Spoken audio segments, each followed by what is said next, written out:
Welcome to our 5 on 5. Please be joined today by Molly Morison, the Southwest Oregon Preserves Manager for the Nature Conservancy. Thank you for being here. Appreciate it. Thanks for having me. My pleasure. So we're here today talking about the Table Rocks. You guys are doing some guided hikes, the organization is. How popular are the Table Rocks? Oh, they're super popular. About 60,000 people each year visit the Table Rocks. Wow. And on our weekend hike series, I'm somewhere like 200 to 300 people participate. Okay. Have you guys been doing these weekend hike series for several years? More than several years. This is our 33rd year Wow. of offering the hikes. So we do the hikes in partnership with the Bureau of Land Management, and a whole host of wonderful community volunteers participate as well, too. Okay. I do have to ask you, and we were covering an accident up there. Somebody Yeah, fell so roughly sorry. 20 feet yesterday. Is that a pretty rare occurrence for someone to get hurt on the Table Rocks? No, it's not common. You know, the ground is rocky and uneven, and you have to pay attention to where you are. There are, of course, cliffs to watch out for. But the hikes that we offer, we focus on safety, so there shouldn't be any concerns if people want to join a hike about their safety. Okay, and of course there are two plateaus, Upper and Lower Table Rock, and I right. should have mentioned the one yesterday happened at Upper. How do you choose between the two plateaus? What's the better choice? Oh gosh, my favorite child. So they're both similar in elevation, about 2,000 feet high. The trail on Lower Table Rock is a little bit longer than Upper Table Rock. My personal favorite is Lower Table Rock. Interesting. I haven't done Lower, so Okay. I'm gonna have Need to get you out I can't there. believe you took a stand on one of these. I'm impressed that you actually gave your personal opinion on there. So they each take a couple hours, though. Yes, they Okay. do. Yeah, our hikes usually, they're sort of slowly paced, and they last anywhere from 3 to 4 hours. Okay, and so you guys are offering these guided tours on weekends for the next foreseeable few weekends. Are you going to talk about the history on these guided tours, or what can you share with us about the history of the Table Rocks? Oh yeah, there's so much history involved with the Table Rocks.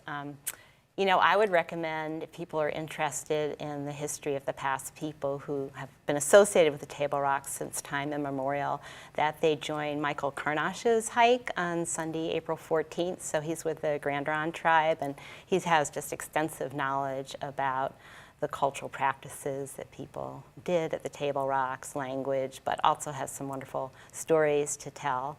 And then there's sort of more recent history that involves failed farming attempts and gold mining attempts on the Table Rocks.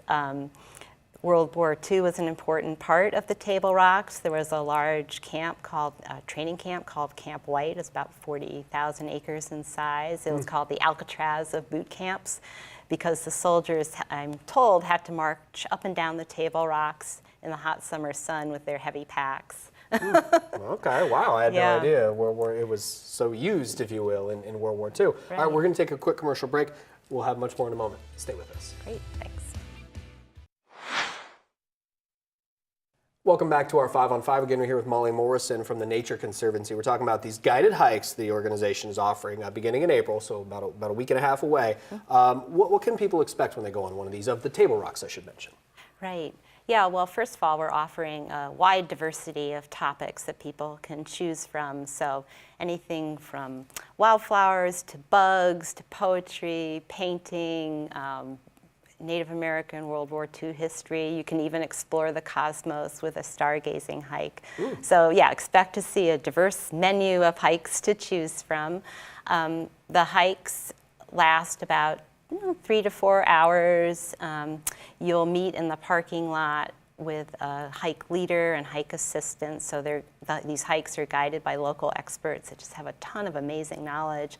I mean, one of the things that I love about the hikes is getting that sort of bit of insider knowledge, like where to find an elusive blue-gray gnatcatcher or a tiny dwarf woolly meadow foam. So it's a great opportunity to learn more, explore. People should, if they're attending one of these hikes, they should be prepared though.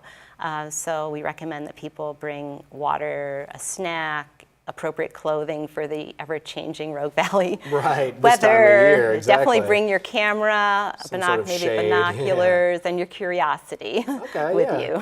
Well said. So Yeah. I think you said it was April 6th is the first one. Right. Are these only being offered on Saturdays? Are they Sundays as well? Is it just one option each day? Yeah, so they're offered on Saturdays and Sundays with a couple of breaks. And there's usually one hike per day. Some days we have two, so we have a couple of evening hikes, and they're often doubled up with a morning hike. Okay, and you created an event page. Does that list all the different times and dates? It does. If people go to Eventbrite and search on the Table Rocks, they can find the full list and register there. Excellent. And is it free?